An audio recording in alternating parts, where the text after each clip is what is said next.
And welcome to property गुरु। स्वागत है आपका इस शो में। आपके साथ मैं हूं विपिन भट्ट। प्रॉपर्टी की सभी जरूरी जानकारियों के अलावा हम इस शो में आपको देते हैं आपकी प्रॉपर्टी इन्वेस्टमेंट से जुड़े सवालों के जवाब, साथ ही आपको बताते हैं प्रॉपर्टी बाजार का ताजा हाल। तो चलिए आज के एपिसोड की भी शुरुआत करते हैं और आज आपके सवालों के जवाब देने के लिए हमारे साथ मौजूद है प्रॉपर्टी एडवाइजर अरविंद नंदन साहब। अरविंद जी, बहुत स्वागत है आपका प्रॉपर्टी गुरु में। तो आइए अरविंद जी के साथ सवाल जवाब के सिलसिले को शुरू करें और हमारे पहले जो कॉलर हैं या जिनका हमारे पास यहाँ पर एसएमएस आया है, मेल आया है, और वो अब हमारे साथ फोन पर भी हैं। स्वदेश सिंह जी मुंबई से बोल रहे हैं। स्वदेश, पूछिए अपना सवाल।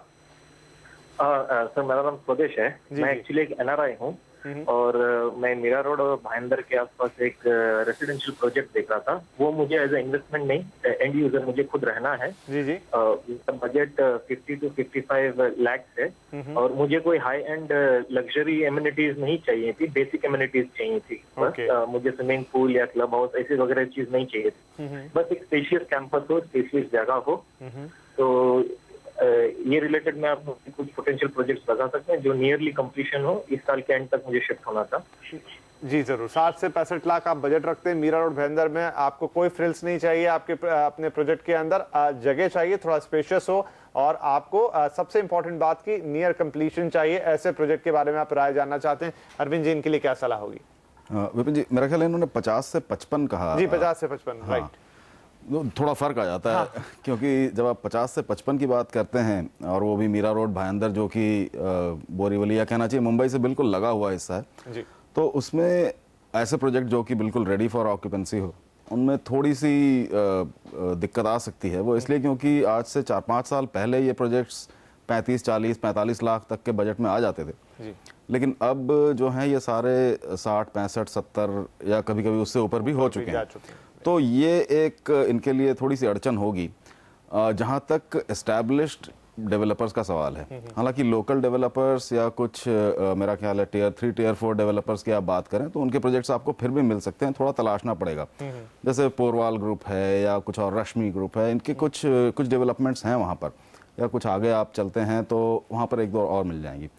अगर आप थोड़ा इसको ऊपर कर सकें तो मेरा ख्याल है आपके लिए ज़्यादा अच्छा होगा। और दूसरा ऑप्शन ये है कि अगर आप कुछ विरार की ओर जाना चाहें तो विरार में आपको मिल सकते हैं, और खासकर रुस्तम जी जैसे अच्छे नाम वाले प्रोजेक्ट भी आपको वहाँ मिल सकते हैं। तो मेरा ख्याल है स्वदेश जी, आप इन बातों पर थोड़ा विचार कर लें और ये ज़रूर ध्यान रखें कि कई प्रोजेक्ट्स में अप्रूवल्स नहीं है या किसी और तरह की अड़चन है। इस बात की बहुत अच्छी तरह से जाँच कर लें, उसके बाद आप इन्वेस्ट करें। तो या तो बजट को थोड़ा सा और ऊपर ले जाएं, या फिर आप खुद थोड़ा सा उत्तर की तरफ चलना चाहें तो आपके लिए ज़्यादा अच्छा हो सकता है। चलिए स्वदेश जी, तो थोड़ा बजट बढ़ा लेंगे तो वाकई आपकी दोनों बातें पूरी हो जाएंगी कि आपको जो थोड़ा स्पेशियस घर है वो भी मिल जाएगा, और साथ में यहाँ पर आप जो रेडी पोजीशन खासतौर पे चाहते हैं आपकी वो समस्या भी दूर हो जाएगी। और अगर बजट बढ़ाने में कोई दिक्कत है तो थोड़ा सा आपको और आगे बढ़ना पड़ेगा, क्योंकि आगे भी विरार की तरफ भी काफ़ी अच्छे डेवलपमेंट्स हो रहे हैं, तो वो आपके इस बजट में फिट बैठ जाएंगे। आगे हमारे पास अगले कॉलर हैं सूरज मिस्त्री साहब, ये भी मुंबई से हैं, गोरेगांव से बोल रहे हैं। मिस्त्री साहब, पूछिए अपना सवाल। हाँ सर, मुझे फ्लैट या प्रॉपर्टी लेना है जी। और मेरा बजट 30 लाख का है। ओके। और मुझे मतलब area, location Goregaon, Malad, Kandivali, Borivali, west में, बहुत साइड में चाहिए। और ऑनरशिप फ्लैट चाहिए सर, ये ऐसा रे माड़ा टाइप का नहीं चाहिए। चलिए, आपको ओनरशिप फ्लैट चाहिए गोरेगांव मलाड से लेके बोरीवली तक के बीच में, लेकिन बजट देख के मुझे लग रहा है शायद अरविंद जी संभव नहीं होगा 30 लाख रुपए में। ठीक कह रहे हैं विपिन जी आप। बहुत मुश्किल है। ये मार्केट्स आज ऐसे हो गए हैं जहां पर 1 रूम किचन के लिए भी आपको 50 लाख या उससे ऊपर का बजट रखना पड़ता है। तो 30-35 में मैं समझता हूँ सूरज जी काफ़ी दिक्कत आ सकती है। अगर आप चाहें तो काफ़ी इंटीरियर्स में कुछ ऐसे प्रोजेक्ट्स को देख सकते हैं जहाँ पर अभी कंस्ट्रक्शन होने में वक्त है, लेकिन फिर भी मैं समझता हूँ आपको दिक्कत आ सकती है। मेरा सुझाव वही होगा जो पिछले कॉलर के लिए था कि आप उत्तर की तरफ का रुख करें, तो वहाँ आपको अपने बजट में शायद कुछ मिल सके। जी, तो यहाँ पर मिस्त्री साहब यही है कि एक तो आप एसआरए में भी जाना नहीं चाहते हैं, और जहाँ तक सवाल है कि आप अगर छोटे से छोटा घर भी लेंगे बोरीवली से मलाड तक के बीच में, तो जो साइजेस आपको अवेलेबल होंगे उसमें आपको शायद 30-35 लाख में कुछ नहीं। मेरे ख्याल से रीसेल में भी जाना चाहेंगे तो नहीं मिल पाएगा। रीसेल में भी बहुत मुश्किल है, और रीसेल में तो कभी कभी उल्टा हो जाता है, क्योंकि जो लोग एक्सपेक्टेशन बना के बैठे रहते हैं सेलर्स, वो बिल्कुल कम नहीं करना चाहते। राइट, तो यहाँ पे थोड़ा मुश्किल होगा, या तो बजट हल्का सा बढ़ा लें या फिर आप टुवर्ड्स विरार यहाँ पर वसई की तरफ अगर घर देखना चाहे, काफ़ी प्रोजेक्ट वहाँ पर जो बन रहे हैं, हालांकि वो भी आपको अंडर कंस्ट्रक्शन में ही मिल पाएंगे, तो उनकी तरफ आप नज़र डाल सकते हैं। अब एक लेंगे ईमेल जो कि आया है मस्कट से, भेजा है के.एस. शर्मा जी ने, और वो पूछना चाहते हैं कि तलोजा फेज 2 में 1 BHK फ्लैट लेना चाहते हैं। इस इलाके के डेवलपमेंट और एप्रिसिएशन के बारे में उन्हें जानकारी चाहिए। तलोजा नवी मुंबई का ये इलाका, अरविंद जी, आपको कैसा लगता है, और 1 BHK के लिए लगभग कितने पैसे वहाँ लगेंगे? तलोजा वैसे तो बहुत अच्छा एरिया है और फेज़ 1 फेज़ 2 दोनों हैं, दोनों के नाम काफ़ी सुनाई पड़ते हैं। इंडस्ट्रियल एरिया रहा है, लेकिन अब वहाँ काफ़ी तेज़ी से रेजिडेंशियल डेवलपमेंट हो रही है, तो एक ऐसा एरिया है जहाँ पर डेवलपमेंट ऑलराउंड काफ़ी अच्छी है। लेकिन विपिन जी, ये भी साथ में नोट करना ज़रूरी होगा कि फेज़ 2 जो है वो फेज़ 1 के मुकाबले थोड़ा सा अभी पीछे है जी। और मेरा कहना है फ्यूचरिस्टिक कहलाया जाएगा।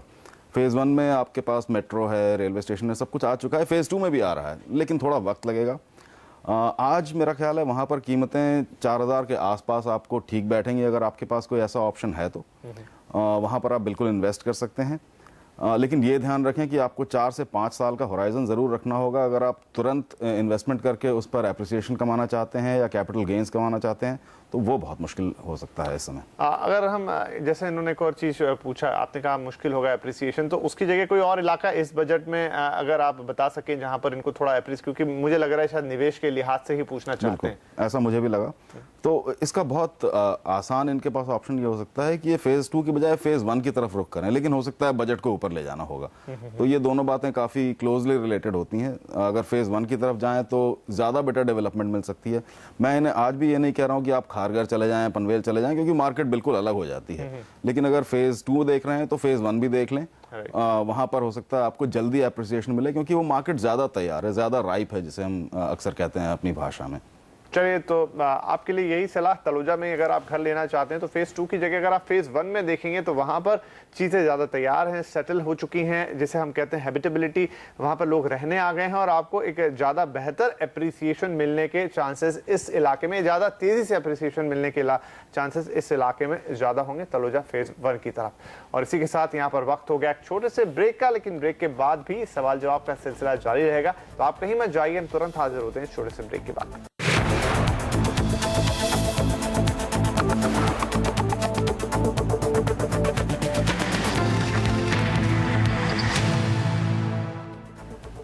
वेलकम बैक, आप देख रहे हैं प्रॉपर्टी गुरु और आपके इन्वेस्टमेंट से जुड़े सवालों के जवाब दे रहे हैं हमारे साथ अरविंद नंदन साहब। तो आइए सवाल जवाब के सिलसिले को आगे बढ़ाते हैं। हमारे पास अगले कॉलर हैं बेंगलुरु से रोहित जैन साहब। जैन साहब, पूछिए अपना सवाल।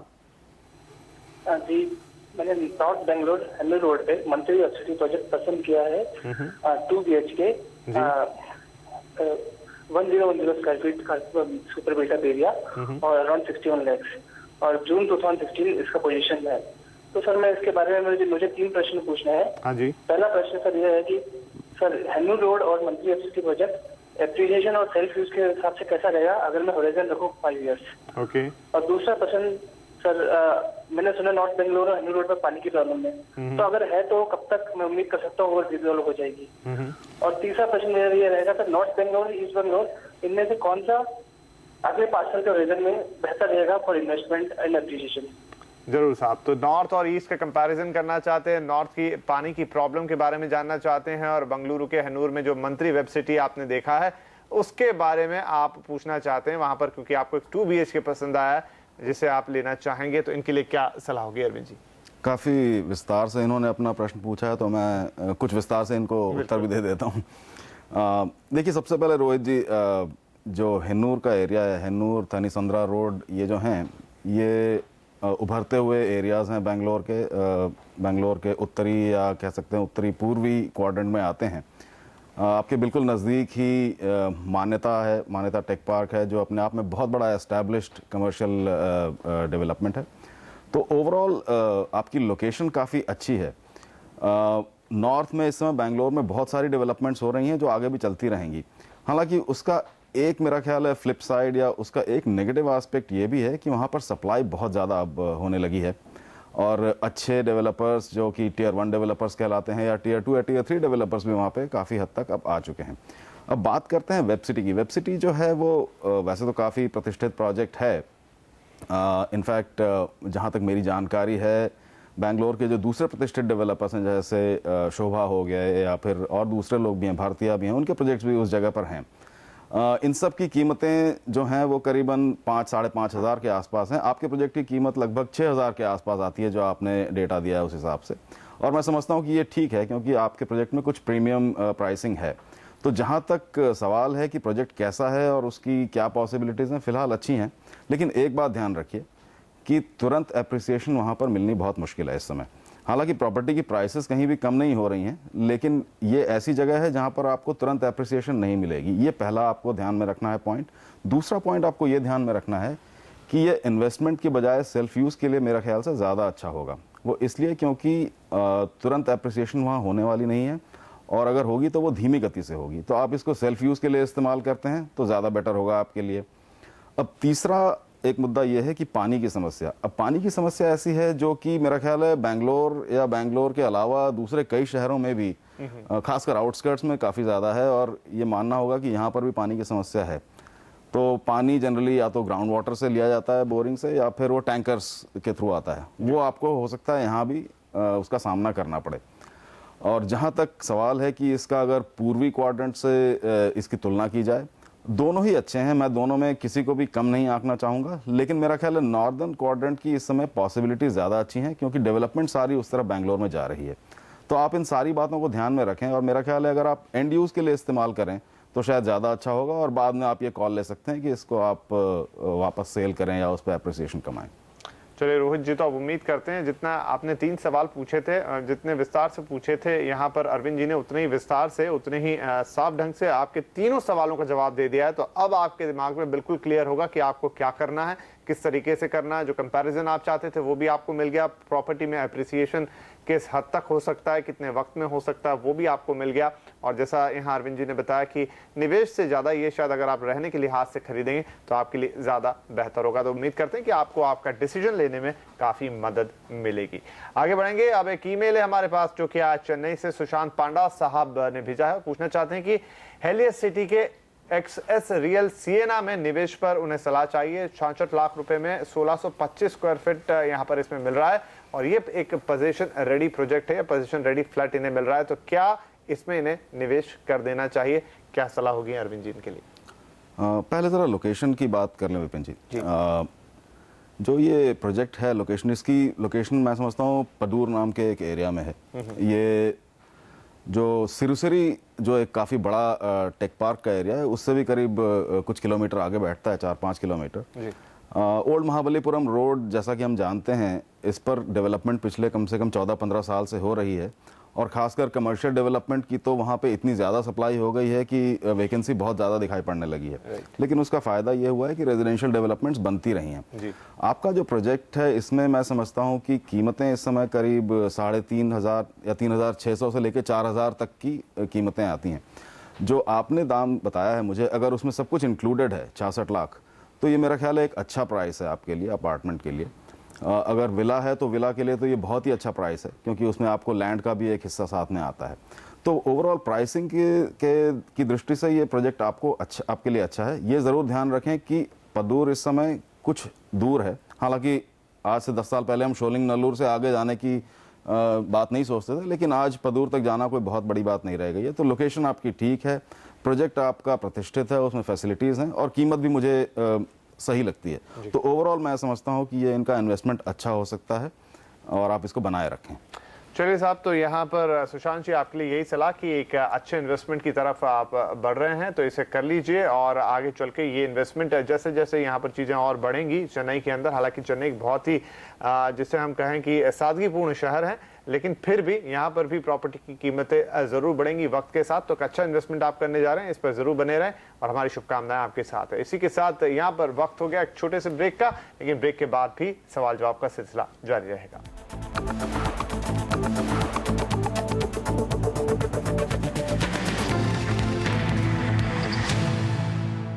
Welcome back. आप देख रहे हैं प्रॉपर्टी गुरु, और आपके इन्वेस्टमेंट से जुड़े सवालों के जवाब देने के लिए हमारे साथ स्टूडियो में बने हुए हैं प्रॉपर्टी एडवाइजर अरविंद नंदन साहब। तो आइए सवाल जवाब के सिलसिले को आगे बढ़ाते हैं। अब हमारे साथ अगले कॉलर हैं सिद्धार्थ, मुंबई से फोन कर रहे हैं हमें। सिद्धार्थ जी, पूछिए अपना सवाल। Hi, thanks for taking my call first of all. मैं ये जानना चाहता हूँ कि एक प्रोजेक्ट है एक्मे ओजोन थाने में, वहाँ पे मैं 2 BHK के बारे में आपसे इंक्वायरी करना चाहता हूँ कि ये प्रोजेक्ट कैसा है। और प्राइमरीली ये है कि ये 25-75 इनका स्कीम है, जिसके अंदर 25 अभी देना और 75 पोजीशन के बाद देना होगा, और 75 मतलब पोजीशन के बाद ही EMI वगैरह शुरू होगा। और तो मैं ये जानना चाहता हूँ कि ये प्रोजेक्ट कैसा है, बिकॉज मेरे को ये भी पता चला है कि प्रोजेक्ट काफी टाइम से उनका अटका हुआ था, और ये भी जानने में मिला है कि उनका जो कॉमन एरिया था, काफी सारा कॉमन एरिया जो उन्होंने पिछले वाले फेज 1 में प्रॉमिस किया था, वो उस फेज में नहीं मिला है। And this is purely from investment point of view. और अगर ये नहीं तो मैं ये जानना चाहूंगा कि अगर कोई 2 छोटे इन्वेस्टमेंट्स मुझे अगर करने हैं, जैसे यहाँ पे तो ये इन्वेस्टमेंट करीब 1 करोड़ से 1 करोड़ 20 लाख के आसपास है, अगर 2 छोटे इन्वेस्टमेंट करने हैं 40-50 लाख के, तो मैं मुंबई या मुंबई की पेरिफेरी एरिया में कहाँ करना चाहिए? जी, बहुत अच्छा सवाल है सिद्धार्थ आपका। तो पहले आपके जिस प्रोजेक्ट की आप बात कर रहे हैं एक्मे के, उस पर सलाह ले लेते हैं। और अगर जो दूसरा आपका ऑप्शन आपने दिया है कि इसकी जगह 2 छोटे-छोटे निवेश कर दिए जाएं, तो क्या वो बेहतर स्ट्रेटेजी होगी, और अगर होगी तो कहाँ निवेश करना चाहिए, ये सारी सलाह लेते हैं। अरविंद जी, क्या सलाह होगी इनके लिए? काफ़ी इन्होंने विस्तार से प्रश्न किया और काफ़ी गहराई से इस बात को इन्होंने खुद समझ लिया है, ये अच्छा लगता है। मेरा ख्याल है एक स्टेप वाइज तरीके से अगर इनकी बात का जवाब दें। बिल्कुल। देखिए, सबसे पहले तो ये है कि आपने एक बिल्डर की बात की है एक्मे की।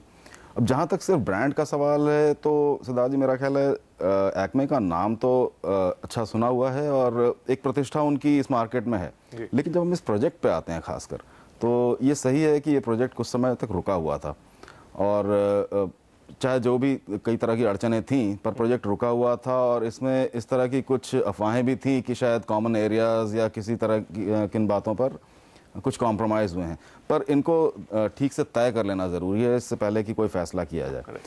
लेकिन अब बात करें कि जो सबसे मुझे इंटरेस्टिंग फैक्ट लगा आपके प्रश्न में, वो ये था कि आपके पास 25-75 की स्कीम में पार्टिसिपेट करने का एक ऑप्शन है। वैसे जहाँ तक मैं जानता हूँ एक डाउन पेमेंट का भी ऑप्शन है प्रोजेक्ट में। 25-75 में इन्वेस्ट करने से पहले आप कुछ बातें ज़रूर निर्धारित कर लीजिए। सबसे पहले तो ये कि आपको एक मुश्त पेमेंट देनी है, एक तो शुरू में और दूसरा अंत में। उस पेमेंट को देने के लिए देने की आपकी फ़िलहाल क्या कैपेसिटी है, क्या तैयारी है, और कितना रिस्क आप उठा सकते हैं इस तरह की पेमेंट देने का, ये तय कर लीजिए। इसके अलावा कई चर्चाओं में ये सुना गया है, खासकर रियल एस्टेट डोमेन में, कि 2080 या 25-75 की स्कीम्स में क्या अच्छाइयाँ हैं, क्या खामियाँ हैं।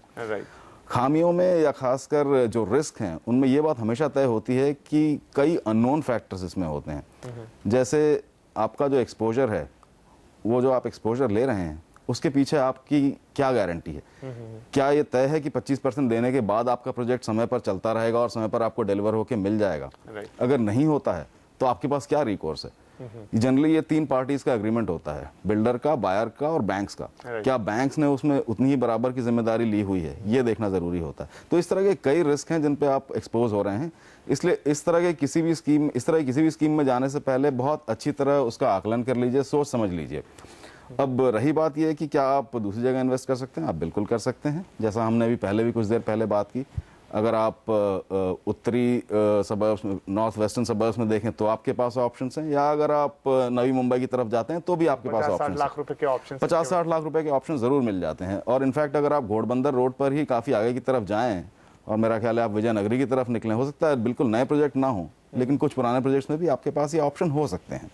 चलिए सिद्धार्थ जी, तो अब हमें लगता है कि इतने विस्तृत उत्तर के बाद आपके सारी जो शंकाएं हैं उनका समाधान हो गया होगा। आपके प्रोजेक्ट के बारे में भी यहाँ पर आपको राय मिल गई, उसमें क्या प्लस माइनस है वो भी आपको बता दिया गया है। स्कीम्स के साथ क्या दिक्कतें हो सकती हैं या किन बातों का ध्यान रखना है वो भी आपके पास साफ है। और अगर आप अपने निवेश को 2 भागों में डिवाइड करके देखना चाहते हैं तो उसमें भी कोई बुराई नहीं है, वो भी एक अच्छी स्ट्रेटेजी होगी। आपके पास लिक्विडिटी ज्यादा रहेगी ऐसे में, तो वो भी आप अपना सकते हैं। बहरहाल अब वक्त हो गया है कि हम प्रॉपर्टी गुरु के इस एपिसोड को यहीं खत्म करें। अरविंद नंदन जी, आपका बहुत शुक्रिया, आप आए और आपने हमारे दर्शकों के सवालों के जवाब दिए।